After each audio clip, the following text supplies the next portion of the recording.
title says, and to probably no one's surprise, is my WWE's SummerSlam pay-per-view review. Happened tonight. Was pretty good. Must admit, it was very good actually. I felt overall. But let's get down to talking about the show. We started the night off with Jeff Hardy versus MVP. I would like to state that the set for the entrances was damn awesome. It was probably one of the best ones I've seen in forever. To go along with the theme of the SummerSlam was summer blockbusters. They had actually a movie theater kind of set, and it was really kind of cool and really kind of caught my attention. And most sets really don't. Most sets I think look real cheesy. This was WrestleMania-esque good type of set with this set that they had. So pretty good stuff there just starting out. But we start off with Jeff Hardy versus MVP. This was okay. This just didn't, I don't think, got enough time where they just really got going. Right as, it was kind of like you got into the match and it was over type of thing. You had a semi-run-in, I guess, with this match, but it was okay. Not bad. I definitely think you could have got far better if they had gotten just a little bit more time and the fans had been able to get a little bit more into it. But a good 2.5-star match, I thought. Then we had the mixed tag team match with the BETH Phoenix and Mickie James and KOFI Kingston and Santino. This was pretty fun. Well, Santino and BETH and KOFI and Mickie. This was fun in my opinion. It wasn't great by any stretch of the imaginations, and I'm sure a lot of people will complain that that it was a short match, and I don't punish a match for being short when it didn't need to be long to start with. This didn't need to be long. I think they went out there and they did what they were supposed to do. I don't think you could ask for any. You might be able to ask for a little bit more if they were given more time and that sort of thing, but I don't think they needed it. I think the 5 minutes or 6 minutes, whatever they had, was definitely just what this match needed. It flew really nicely. It was fun to watch. The women pretty much did a lot of the work, which wasn't so bad. KOFI did some cool things. Santino did what Santino does.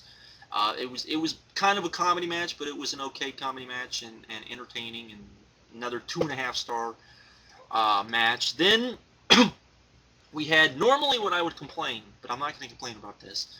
We had HBK come out and do what was supposed. The angle was that he was supposed to be retiring, and this was going to be his family. He talked to his family, and he knew he was going to retire for his family, and his wife was there, and for his kids, and the doctors, and all of this stuff. And he went on and on. And then Chris Jericho came out. No surprise. I think everyone saw that coming. And they had a nice little exchange like they have for this whole feud they've been having, where Jericho said, I don't want you to go back to your kids and all of these and tell them why Daddy can't do what Daddy does because of your eye. I want you to tell them because of Chris Jericho, because I'm the one that made you retire. And Sean basically turned back to him and said, no, I want you to go back to your kids and your wife and tell them that, you're an evil, son of a bitch and all this stuff, and that you'll never be HBK, basically. And, which was a great moment. He turns, leaves with his wife. Chris Jericho's going to attack him from behind, misses, Sean ducks, and hits Sean's wife. Very much like what we saw with Robert Roode and Booker T, except this was about 1,000 times better than that, because how they reacted, how everyone reacted. The fact that his wife got up, they didn't go for a stretcher. It wasn't, this, oh my God, the announcers didn't overreact. The crowd had a very stunned look on their face. The camera, I'm sure the crowd didn't see it, but if you saw it on camera, her lip looked like it was actually puffed up. So you don't know. Maybe he stiffed her a little bit. Who knows? But it was very, very well done. This like the Big Show promo at No Way Out is one of those promos which happens on a pay-per-view. Usually I would gripe about it. Could they have done this on Raw? Definitely they could have done this on Raw, and it would have been great on Raw. But at the same time, this was great on pay-per-view. This was better than a lot of matches you could have been on pay-per-view. So I have no problem with this actually being on here for that reason. Because it was great, because it was entertaining, because it was all of these things. I would have rather seen Jericho in the match with Punk so that HBK could have cost Jericho the title, because I think that would have escalated things a little better, would have put this better in the flow of the pay-per-view. That's something I would have done, but I have no problem with what they did, because I think it worked, and I think it worked out very, very well as a segment. And I don't usually rate segments, but as a segment, I would give this 4.5 stars. This was awesome, awesome stuff, and one of those must-see things that you have to see. And for that reason, I don't think it was a problem it being on a pay-per-view. Then we had Mark Henry versus Matt Hardy for the ECW title. This gets a dud. I'm really wondering if the WWE has some sort, after what we saw at WrestleMania, and then now we see this at SummerSlam. I would not be surprised if at Survivor Series we see an ECW title match and it doesn't go longer than 30 seconds or a minute. This went about just a little over 30 seconds, I think. This was bad, just for that reason. It was entertaining because of everything that happened, and it was a DQ, and it was sucky. Next, we got CM Punk versus JBL. This was good. This was a solid 3-star match. CM Punk went out there and did the best he could with JBL. JBL just does not have it anymore. Some people would say he's never had it. I would disagree, but he just doesn't have it. I would have much rather seen Chris Jericho in this spot, because at least, even if you had done a screwjob finish, you would have gotten a much better match out of this. This was still good. You saw everything that you wanted to see, I think. There was some sort of botch. Either CM Punk landed out of position, or she looked like, and they knocked heads after a kick from CM Punk, which busted CM Punk open on the back of his head, and there was blood everywhere. But still, it was what it was. Next, we had Triple H versus the Great Khali. And, about a year ago, Cena took on the Great Khali. And I have to wonder why Triple H wanted to take on the Great Khali, because there's been lots of reports. It was supposed to be what the writers and everyone creative wanted, was Triple H versus Umaga. But that's not what Triple H wanted. He thought that it had been seen too much, and yes, Triple H had probably buried Umaga too much. Though why Triple H has the title, I still don't understand. But anyways, we'll get to that later. And so he took on the Great Khali, and I have to wonder if there's a side of him that wanted to show that he could be the guy that could carry the Great Khali to a good match, since no one else had, and John Cena probably on a pay-per-view might have carried him to maybe the best match that he's been in. I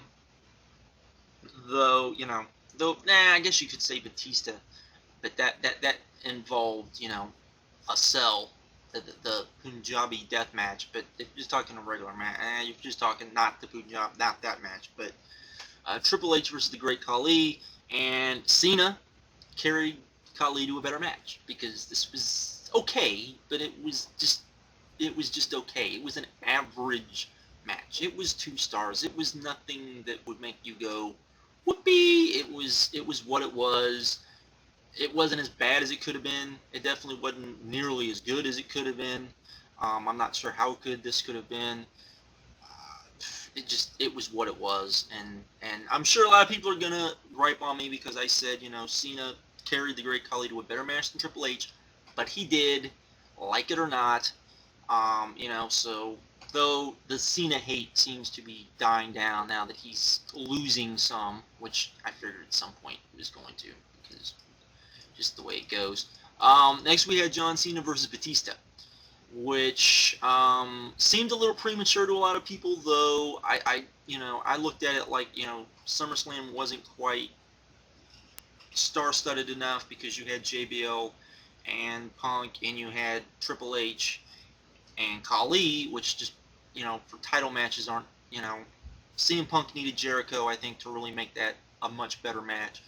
I don't think Triple H should have the title. I think Edge should have had the title. Undertaker should have beaten Edge for the title tonight, because that's what happened, for those of you who don't know. But, so we got these 2 matches instead over the title, which usually bugs me, but on this pay-per-view it didn't, because these were definitely the much more marquee matchups. So we had John Cena versus Batista, and this was very good, much better than I think a lot of people probably thought.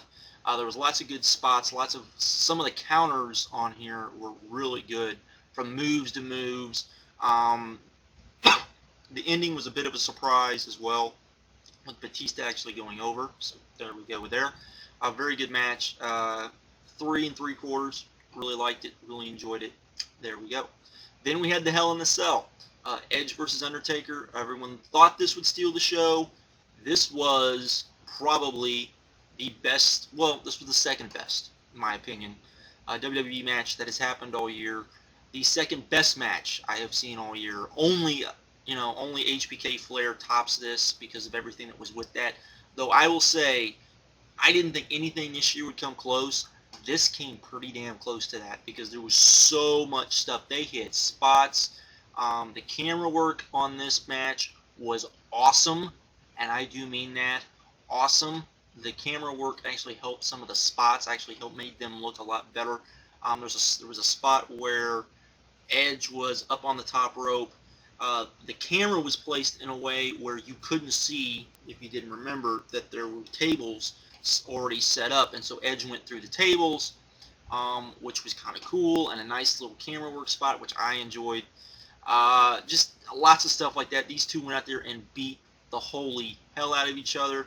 While all that was going on, they would go back to the back, and they had Vicky and the family sitting back there, cheering on Undertaker, which was kind of cool. Just lots of cool spots. A spot where they went through the cage.